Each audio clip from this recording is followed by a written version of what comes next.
الذين آمنوا وما يخدعون إلا أنفسهم وما يشعرون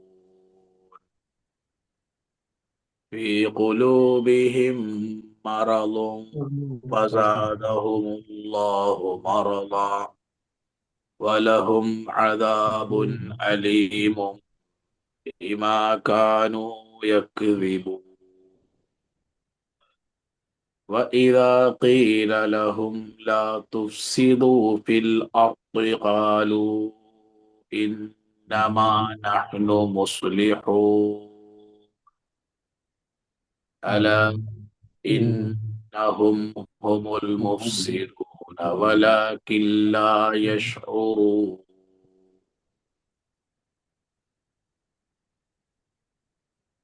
മുനാഫിഖീങ്ങളെ സംബന്ധിച്ചാണ് നമ്മൾ സംസാരിച്ചു വരുന്നത്. അവരുടെ യഥാർത്ഥ സ്വഭാവം ഖുർആൻ വമിനന്നാസി മൻ യഖൂലു ആമന്നാ ബില്ലാഹി വബിൽ യൗമിൽ ആഖിരി വമാ ഹും ബിമുഅ്മിനീൻ. നാവുകൊണ്ട് അവർ പറയും, പക്ഷേ ഹൃദയത്തിൽ അവർക്ക് വിശ്വാസം ഉണ്ടാവില്ല. ഇവരുടെ ചരിത്രം മക്കയിൽ മുനാഫിക്കുകൾ എന്നൊരു വിഭാഗമല്ല. കാരണം അവിടെ ഒരാള് ഇസ്ലാമിൽ നിന്ന് എന്തെങ്കിലും ഒരു ആനുകൂല്യം കിട്ടാനില്ല. സ്വന്തം ഇഷ്ടപ്രകാരം വിശ്വാസികളായവരാണ് മക്കയിലുള്ള മുഹാജിറുകളായ എല്ലാവരും.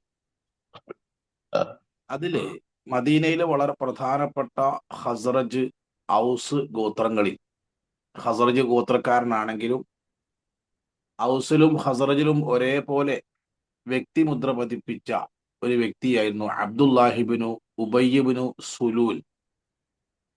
അത് രണ്ട് ഗോത്രത്തിലും അംഗീകരിക്കപ്പെടുന്ന നേതാവാണ്. അദ്ദേഹം ഹസ്റജ് ഗോത്രക്കാരനാണെങ്കിലും ഔസ് ഗോത്രത്തിലും അദ്ദേഹം അംഗീകരിക്കപ്പെടുന്ന ഒരാളാണ്. അദ്ദേഹത്തെ മദീനയുടെ ഒരു രാജാവായി വാഴിക്കുവാനുള്ള ചർച്ച നടന്നുകൊണ്ടിരിക്കെയാണ് നബി സല്ലല്ലാഹു അലൈഹി വസല്ലമ മക്കയിൽ നിന്ന് മദീനയിലേക്ക് ഹിജ്റ വരുന്നത്. അവിടെ ഇസ്ലാമിന് പ്രചാരം സിദ്ധിക്കുന്നത്. പിന്നെ എല്ലാ കണ്ണുകളും പ്രവാചകൻ സല്ലല്ലാഹു അലൈഹി വസല്ലമയിലേക്ക് തിരിഞ്ഞതോടുകൂടെ അദ്ദേഹത്തെ രാജാവായി വാഴിക്കുന്ന ആ ചർച്ച അവിടെ അവസാനിച്ചു. ഇത് അദ്ദേഹത്തിന്റെ മനസ്സിൽ വിശ്വാസികളോടും പ്രത്യേകിച്ച് നബി സല്ലല്ലാഹു അലൈഹി വസല്ലമയോടൊക്കെ വലിയ ശത്രുത ഉണ്ടാക്കിയിട്ടുണ്ട്. അതിന് അദ്ദേഹം ഇസ്ലാമിനെ തകർക്കാൻ സ്വീകരിച്ചൊരു വഴി പ്രത്യക്ഷത്തിൽ മുസ്ലിമായി നിൽക്കുക, എന്നിട്ട് ഇസ്ലാമിനെ കുറേശ്ശെയായി തകർക്കുക. ഇദ്ദേഹമാണ് മുനാഫിക്കീങ്ങളുടെ നേതാവ്. മഹദി ആയിഷ റളിയല്ലാഹു അൻഹയെ സംബന്ധിച്ചൊക്കെ അപവാദ പ്രചരണം ഉണ്ടാക്കിയതിന്റെ നേതൃത്വം ഇദ്ദേഹത്തിന്റെ കയ്യിലായിരുന്നു. അതാണ് അബ്ദുല്ലാഹിബിനു ഉബയ്യബിനു സലൂൽ എന്ന് പറയും. ഈ കപടവിശ്വാസി, അദ്ദേഹത്തിന്റെ ചരിത്രം മുഴുവൻ ഇസ്ലാമിനെതിരാണ്. അദ്ദേഹത്തിന്റെ മകൻ അബ്ദുള്ള റളിയല്ലാഹു അൻഹു സ്വഹാബിയാണ്, പ്രവാചകൻ വിശ്വസിച്ച ആളാണ്. ഇദ്ദേഹവുമായി ബന്ധപ്പെട്ടൊരു ചരിത്രം കൂടി നമ്മൾ പഠിക്കേണ്ടതുണ്ട്. നബി സല്ലല്ലാഹു അലൈഹി വസല്ലമയുടെ സ്വഭാവ മഹിമ, അദ്ദേഹത്തിന്റെ വിട്ടുവീഴ്ച എല്ലാം മനസ്സിലാക്കാൻ പറ്റിയ ഒരു ചരിത്രമുണ്ട്. അതായത് അബ്ദുല്ലാഹിബിൻ ഉബയ്യബിൻ സലൂൽ മരിച്ചു. നബി സല്ലല്ലാഹു അലൈഹി വസല്ലമയുടെ ഭാര്യയെ പറ്റി, നമ്മുടെ ഉമ്മയെ പറ്റി അപവാദം പറഞ്ഞൊക്കെ ഉണ്ടാക്കി എല്ലാം കഴിഞ്ഞ് അദ്ദേഹം മരിച്ചു. ആ മരണം വിവരം പറയാൻ അദ്ദേഹത്തിന്റെ മകൻ അബ്ദുള്ള റളിയല്ലാഹു അൻഹു നബി സല്ലല്ലാഹു അലൈഹി വസല്ലമയുടെ അടുക്കൽ വന്ന ഒരു രംഗമുണ്ട്. പിതാവ് റസൂലെ, എന്റെ വാപ്പ മരിച്ചു. സത്യത്തിൽ പ്രവാചകൻ ആഘോഷിക്കാവുണ്ട്. കാരണം മാസങ്ങളോളം പ്രവാചകന് ഭാര്യമാരെടുത്ത് പോവാൻ കഴിയാത്ത വിധം തന്റെ ഭാര്യയെ പറ്റി അപവാദ പ്രചരണം ഉണ്ടായി. അത് കൊട്ടിഘോഷിച്ച് ഇസ്ലാമിൻ ശത്രുക്കൾ പ്രചരിപ്പിച്ചു. സത്യവിശ്വാസികൾ എല്ലാവരും മാനസികമായി വളരെ തകർന്നു പോയ സംഭവമാണ് അപവാദ പ്രചരണം സംഭവം. സൂറത്തുൻ നൂർ മറിച്ചൊക്കെ കാണാം. അതിന് നേതൃത്വം കൊടുത്ത വല്ലദീ തവല്ലാ കിബ്റഹു ലഹു അദാബുൻ അലീം എന്ന് സൂറത്തുൽ നൂറിൽ വമ്പിച്ച ശിക്ഷയുണ്ട് എന്ന് അള്ളാഹു ഖുർആനിൽ പറഞ്ഞ വ്യക്തിയാണ് അബ്ദുല്ലാഹിബിൻ ഉബയ്യബിൻ സലൂൽ. അയാൾ മരിച്ചു.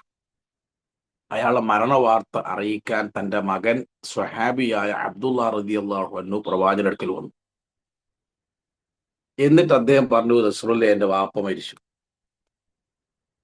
വാപ്പ മരിക്കുമ്പോൾ ഒരു ആഗ്രഹം പറഞ്ഞു. എന്താണ്? വാപ്പയെ കഫൻ ചെയ്യാൻ താങ്കളുടെ ഡ്രസ്സ് അഴിച്ചു തരണം. നിങ്ങൾ ആലോചിക്കണം, പ്രവാചകന്റെ ഭാര്യയെ പറ്റി ഇത്രമാത്രം അപവാദ പ്രചരണം ഉണ്ടാക്കിയ മനുഷ്യൻ തന്നെ കഫൻ ചെയ്യാൻ പ്രവാചക ഡ്രസ്സ് ആവശ്യപ്പെട്ടപ്പോ നബി സല്ലല്ലാഹു അലൈഹി വസല്ലമ അബ്ദുല്ലാ റളിയല്ലാഹു അൻഹു ചേർത്ത് പിടിച്ച്, അബ്ദുള്ള, നിന്റെ ഉപ്പ എന്റെ കുടുംബത്തോട് ചെയ്ത അനീതിയും ചെയ്തികളൊക്കെ നിനക്കറിയാലോ. ഞാനെങ്ങാനും ഈ ഡ്രസ്സ് അഴിച്ചു തന്നാൽ എന്റെ ഭാര്യമാരിൽ സത്യവിശ്വാസികൾ ഒരിക്കലും പൊറുക്കൂല. അതുകൊണ്ട് താങ്കൾ അതെന്നോട് ചോദിക്കരുത് എന്ന് പറഞ്ഞിരുന്നെങ്കിൽ അബ്ദുള്ള റളിയല്ലാഹു അൻഹു ഒരു വിമ്മിഷ്ടവും കൂടാതെ മടങ്ങിപ്പോകുമായിരുന്നു. പക്ഷേ കാരുണ്യത്തിന്റെ തിരുദൂതർ ആ ഡ്രസ്സ് അഴിച്ചു കൊടുക്കുക മാത്രമല്ല ചെയ്തത്. മയ്യത്ത് നിസ്കരിക്കാനാവുമ്പോ പറഞ്ഞട്ടോ, ഞാനും വരാൻ നിസ്കരിക്കാന്നാവും.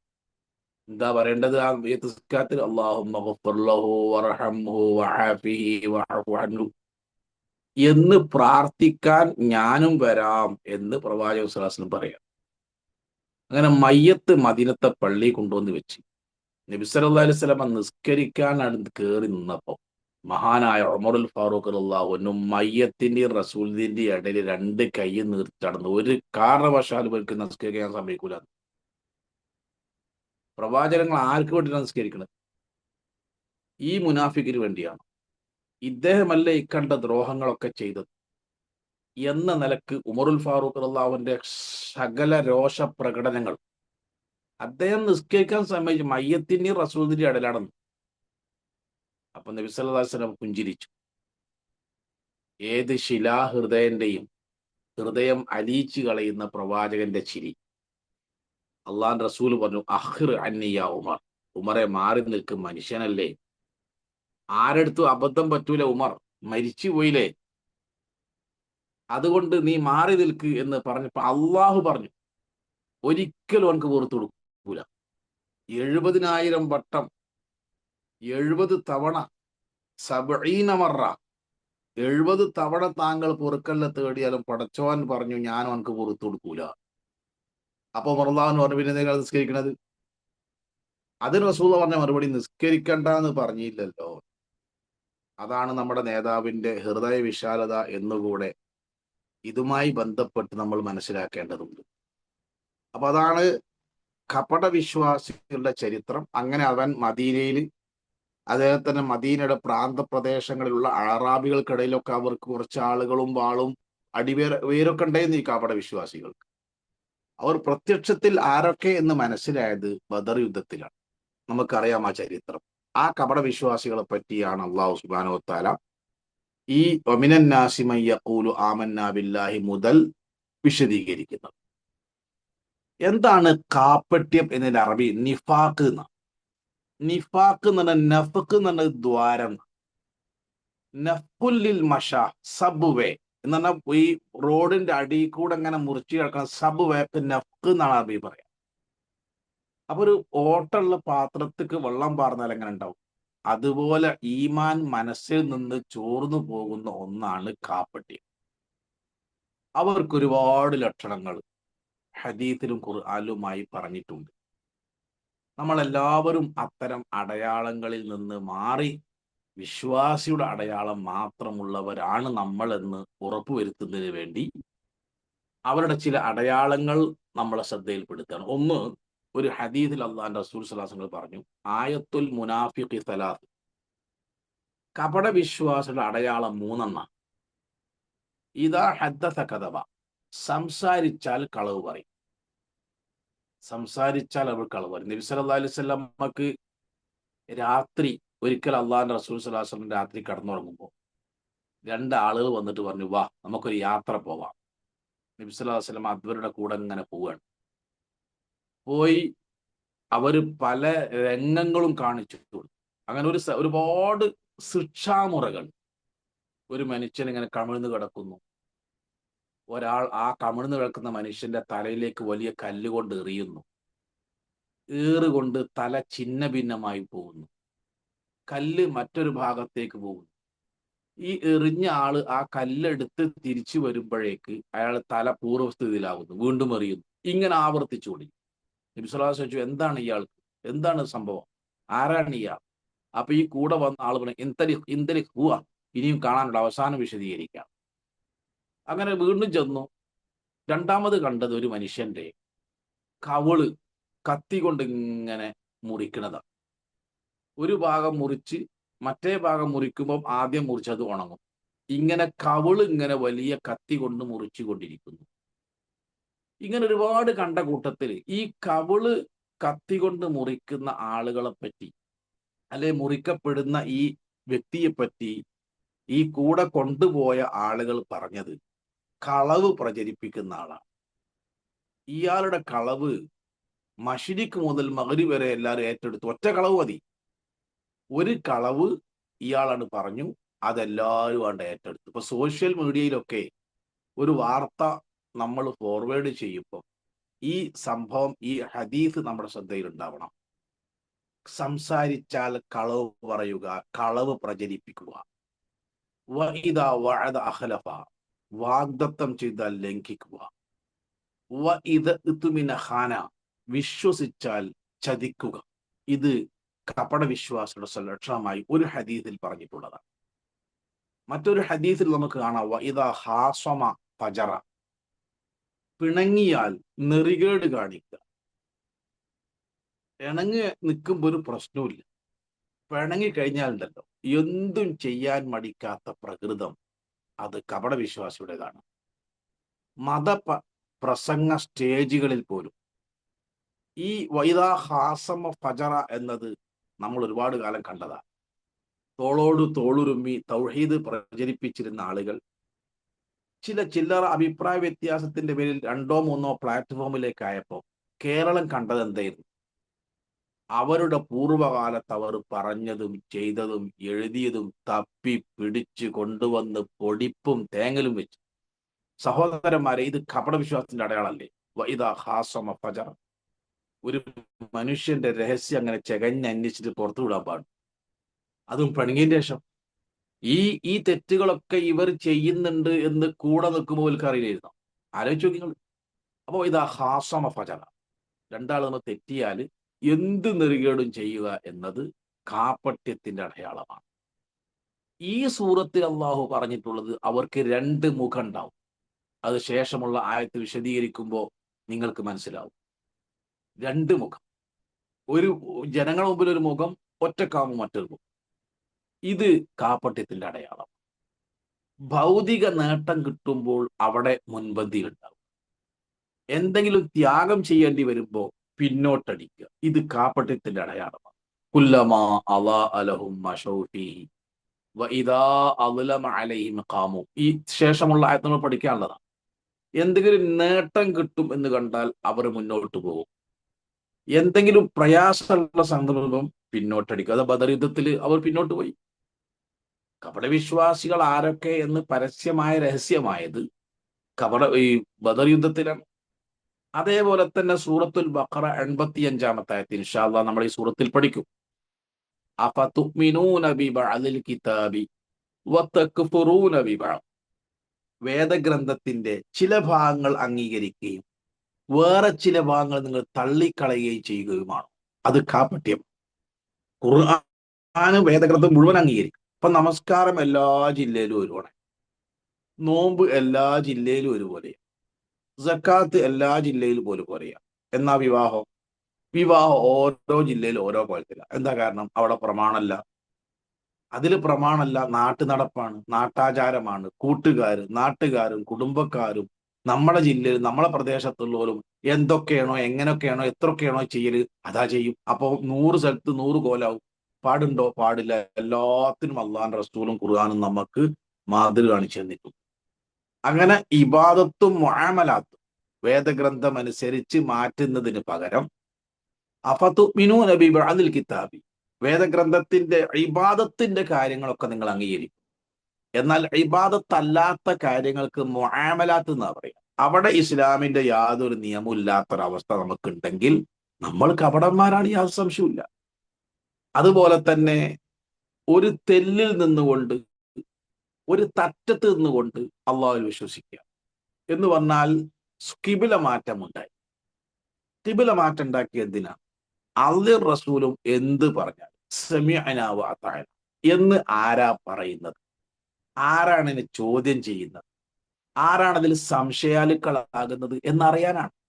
വമാ ജഅൽനൽ ഖിബ്ലത്തല്ലതീ കുൻത അലൈഹാ ഇല്ലാ ലിനഅലമ മൻ യത്തബിഉർ റസൂല മിമ്മൻ യൻഖലിബു ഇലൈഹി മിമ്മൻ യൻഖലിബു അലൈഹി എന്ന് പറഞ്ഞാൽ കിബില മാറ്റം എന്തിനാ ഉണ്ടാക്കിയത്? ആരാണ് ഒരു മടമ്പിൽ നിന്നുകൊണ്ട് വിശ്വസിക്കുന്നത്? ആരാണ് അടിയുറച്ച വിശ്വാസി? എന്താ വ്യത്യാസം? അടിയുറച്ച വിശ്വാസിയെ സംബന്ധിച്ചിടത്തോളം അള്ളാഹു റസൂലും പറഞ്ഞു എന്ന് കേട്ടാൽ സമിഅനാ വ അതഅന, പിന്നെ എന്തേ അങ്ങനെ, എന്തേ അത്ര, എന്തേ അപ്പോ, ഒരു ചോദ്യമില്ല. ഇതാണ് യഥാർത്ഥ വിശ്വാസം. അല്ലാത്ത ആളുകൾക്ക് അതിൽ പല സംശയം ഉണ്ടാവും. ഖിബില മാറ്റം സംഭവിച്ചപ്പോൾ ഒരുപാട് ആൾ ഇസ്ലാം നിന്ന് പുറത്തേക്ക് പോയി. ഇസ്രാ മിറാജ് എന്ന് പറഞ്ഞപ്പോൾ ഒരുപാട് അങ്ങനെ പോയി. എന്തിനാണ്? അവർക്ക് വിശ്വാസമില്ല. അത് തിരിയാൻ തന്നെയാണ് അള്ളാഹു അവർക്ക് ഉണ്ടാക്കിയിട്ടുള്ളത്. അപ്പൊ ഒരു മടമ്പിൽ നിന്നുകൊണ്ട് വിശ്വസിക്കുന്നത് ആരാണ് എന്ന് മനസ്സിലാവണം. അതേപോലെ തന്നെ സൂറ ആൽ ഇമ്രാൻ പറഞ്ഞു ഫീഹി ആയ പിന്നെ ഹുന്ന ഉമ്മുൽ കിതാബ് വ ഉഖറു മുത്തശാബിഹാത്ത്. ഖുർആനിൽ ഹുന്ന ഉമ്മുൽ കിതാബ്, അതാണ് മൂലഗ്രന്ഥം. വ ഉഖറ മുത്തശാബിഹാത്ത്, അതിൽ ചില മുത്തശാബിഹാത്തുകളായ ആയത്തുകളുണ്ട് ഖുർആനിൽ. വിശദീകരണം അറിയില്ല. വിശദീകരണം നമ്മൾ അറിയേണ്ട ആവശ്യമില്ല. അപ്പൊ എന്താ വിശ്വാസി ചെയ്യേണ്ടത്? അതൊക്കെ അള്ളാഹു പറഞ്ഞതാണ് എന്നതുകൊണ്ട് ഞാൻ വിശ്വസിക്കുന്നു എന്ന് പറയും. കപട വിശ്വാസിയോ എന്താണ് അതിന്റെ രഹസ്യം, എന്താ അള്ളാഹ് അങ്ങനെ പറയാൻ കാരണം എന്ന് അന്വേഷിച്ചുകൊണ്ട് പോകുമെന്ന് സൂറ ആലു ഇമ്രാനിൽ അള്ളാഹു വിശദീകരിച്ചു. മറ്റൊന്ന് യുറാഊനന്നാസ്, ജനങ്ങൾ കാണാൻ വേണ്ടി പ്രവർത്തിക്കും. അപ്പൊ ജനങ്ങളെ മുമ്പിൽ കാണുന്നിടത്തൊക്കെ ഒരു മുൻപന്തിയിലുണ്ടാവും, ജനങ്ങൾ കാണാത്തടത്തോലും ഉണ്ടാവില്ല.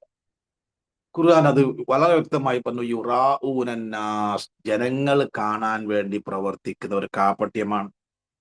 അതേപോലെ തന്നെ സൂറത്തുൽ മുനാഫിഖൂൻ അല്ലാഹു പറഞ്ഞു ഇദാ ഖീല ലഹും യസ്തഗ്ഫിർ ലക്കും റസൂലുള്ളാഹി ലവ്വഉ റൂസഹും വറഅയ്തഹും യസുദ്ദൂന വഹും മുസ്തക്ബിറൂൻ.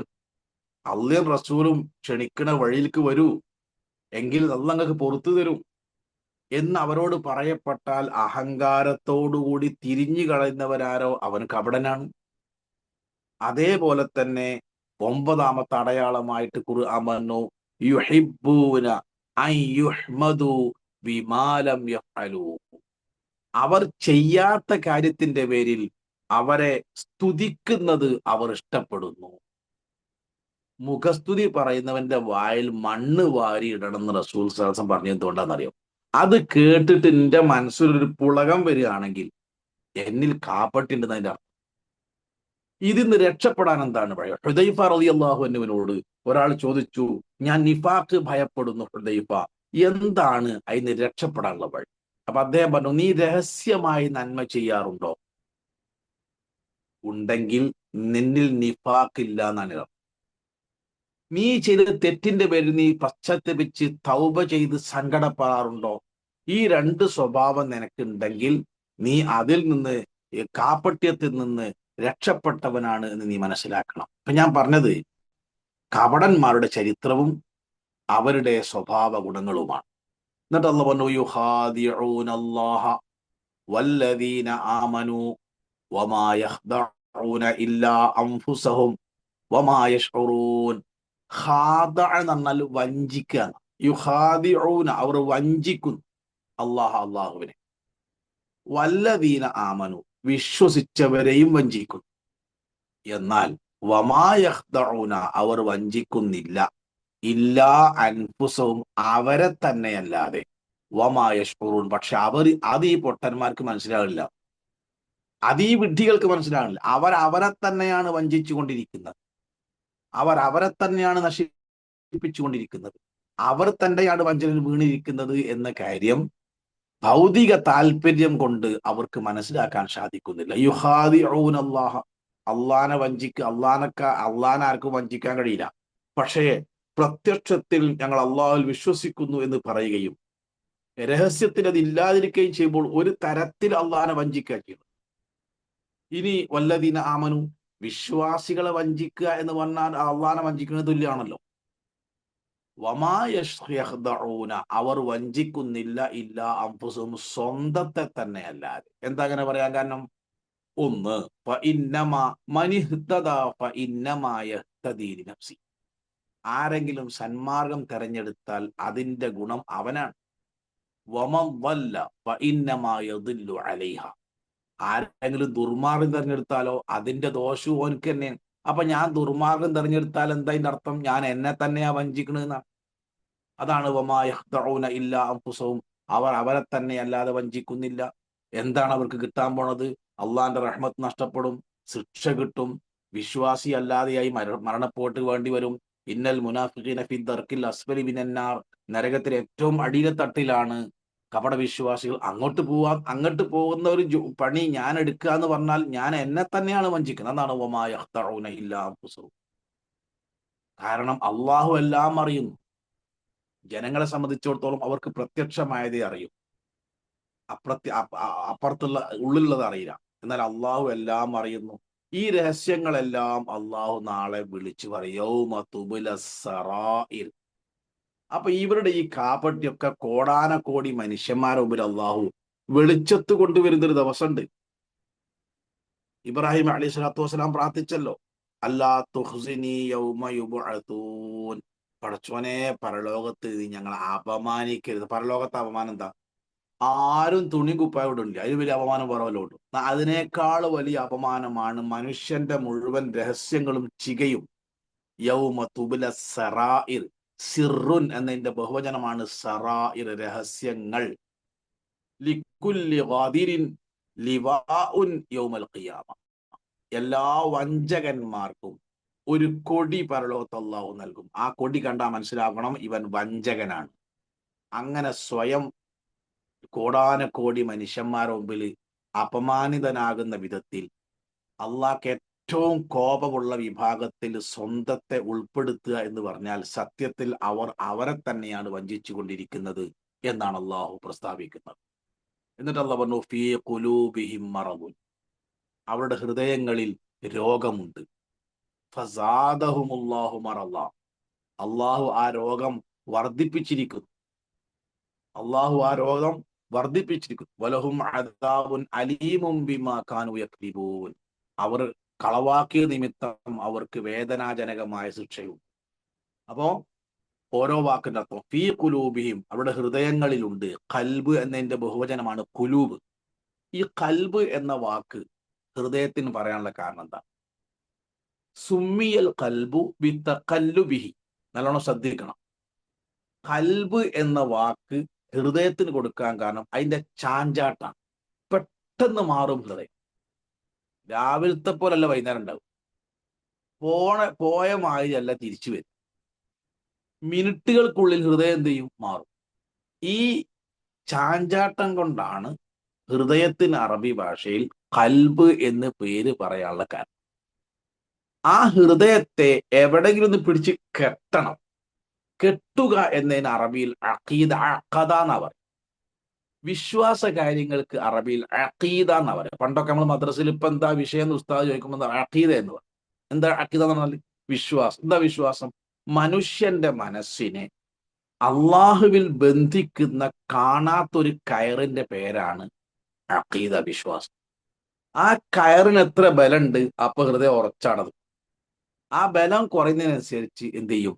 ഈ ഹൃദയം ചാഞ്ചാടിക്കൊണ്ടേയിരിക്കും. അപ്പൊ സുമ്മിയൽ ഖൽബു ബിതഖല്ലുബിഹി. ഈ ചാഞ്ചാട്ടം കൊണ്ടാണ് ഹൃദയത്തിന് ഖൽബ് എന്ന് പേര് വന്നിട്ടുള്ളത്. ഈ ഖൽബിനെ സംസ്കരിക്കാൻ ഖുർആൻ ചെയ്തിട്ടുള്ളത്. വയുസക്കിഹിം യത്ലു അലൈഹിം ആയാത്തിഹി വയുസക്കി. അവർക്ക് അള്ളാഹിന്റെ ആയത്ത് ഓതി കേൾപ്പിക്കുകയും അവരെ സംസ്കരിക്കുകയും ചെയ്യാം. എവിടെ സംസ്കരിക്കുന്നത്? ഹൃദയമാണ്. എന്താ ഹൃദയത്തിന്റെ പ്രത്യേകത? ഹൃദയം നന്നായ മനുഷ്യൻ നന്നായി. അല, അറിയണം. ഇന്ന ഫിൽ ജസദി മുഗ്ള. ശരീരത്തിൽ ഒരു മാംസ കഷ്ണമുണ്ട്. ഇദാ സലുഹത് സലുഹൽ ജസദു കുല്ലു. അത് നന്നായാൽ ശരീരം മുഴുവൻ നന്നായി. വ ഇദാ ഫസദത് ഫസദൽ ജസദു കുല്ലു.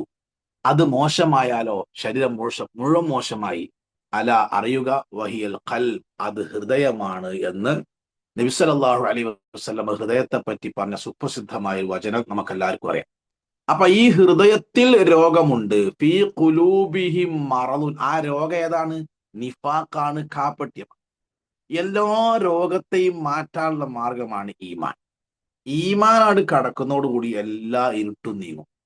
അതിനുള്ള പരിശ്രമമുള്ളവർക്ക് അള്ളാഹ് അത് കൊടുക്കും. എന്നാൽ നിഫാഖിന് വേണ്ടി പരിശ്രമിക്കുന്ന ആൾക്കോ അത് കൊടുക്കും. അതാണ് ഫസാദഹുമുല്ലാഹു മറദ. അവരുടെ ഹൃദയത്തിലെ കാപ്പട്യം അള്ളാഹു വർദ്ധിപ്പിച്ചു കൊടുക്കും. ഏതാണോ നമ്മൾ തേടുന്നത്, ഏതിനു വേണ്ടിയാണോ നമ്മൾ അധ്വാനിക്കുന്നത്, അത് അള്ളാഹു എളുപ്പമാക്കി തരും, യാതൊരു സംശയമില്ല. ഇവര് അള്ളാഹിന്റെ വേദഗ്രന്ഥത്തെ മറികടക്കാനും അതിനെ അവഗണിക്കുവാനുമാണ് പരിശ്രമിക്കുന്നത്. അപ്പൊ അവർക്ക് ആ രോഗം അള്ളാഹു എന്ത് ചെയ്യും? വർദ്ധിപ്പിച്ചു കൊടുക്കും. അള്ളാഹു സുബ്ഹാനഹു വ തആല ഫസാദഹുമുല്ലാഹു മറള. അവരുടെ രോഗം അള്ളാഹു വർദ്ധിപ്പിച്ചു കൊടുക്കും. എന്നാൽ ഈമാന്റെ വഴിയിലാണ് നമ്മൾ പരിശ്രമിക്കുന്നതെങ്കിലോ ഈമാൻ വർദ്ധിക്കും. നമുക്കറിയാം, ഒരുപാട് ദൃഷ്ടാന്തങ്ങൾക്കിടയിലാണ് നമ്മൾ എല്ലാവരും ജീവിക്കുന്നത്. ഈ ഭൂമി, ആ പ്രപഞ്ചം മുഴുവൻ അള്ളാഹിനെ പറ്റിയുള്ള, അള്ളാഹുവിന്റെ അസ്തിത്വത്തെ പറ്റി മനസ്സിലാക്കാൻ ദൃഷ്ടാന്തങ്ങളുടെ പെരുമഴയാണ്. അതൊക്കെ നമുക്ക് വേണമെങ്കിൽ യാദൃശ്ചിക എന്ന് പറഞ്ഞ് തള്ളാം. അള്ളാഹ് പറഞ്ഞല്ലോ, വഫിൽ അർളി ആയാതുൽ ലിൽ മൂഖിനീൻ വഫി അൻഫുസികും അഫലാ തുബ്സിറൂൻ. 4.5 കൊല്ലക്കാലം MBBS പഠിക്കുന്ന ഒരു കുട്ടി പഠിക്കുന്നത് അള്ളാഹു മനുഷ്യന്റെ ശരീരത്തിൽ ഉണ്ടാക്കി വെച്ച അത്ഭുതകരമായ സംവിധാനങ്ങളെ പറ്റിയാണ്. അത് മാത്രം മതിയല്ലോ അള്ളാഹിനെ പറ്റി മനസ്സിലാക്കാൻ. അത് മനസ്സിലായാൽ അള്ളാഹിനെ അംഗീകരിക്കുകയും ചെയ്യാം. അതൊക്കെ യാദൃശ്ചികത എന്ന് പറഞ്ഞ് തള്ളിക്കളയും ചെയ്യാം. മൻ അറഫ നഫ്സഹു ഫഖദ് അറഫ റബ്ബ. ഏതൊരുവൻ സ്വന്തം ശരീരത്തെ പറ്റി പഠിച്ചോ അവൻ അള്ളാഹിനെ പറ്റി പഠിച്ചു എന്നാ. അള്ളാഹിനെ കണ്ടെത്താൻ വേറെ എവിടെ നോക്കണ്ട, അവനവന്റെ മേത്തേക്ക് നോക്കിയാൽ മതി. അവനവന്റെ ശരീരത്തെ പറ്റി പഠിച്ചാൽ മതി, പോരാ. വഫിൽ അർളി ആയാതുൽ ലിൽ മൂഖിനീൻ. പ്രപഞ്ചത്തിൽ ധാരാളം ദൃഷ്ടാന്തങ്ങൾ. സഹോദരന്മാരെ, അത് കണ്ടും കേട്ടും ചിന്തിച്ചും റബ്ബനാ മാ ഖലഖത ഹാദാ ബാതിലൻ സുബ്ഹാനക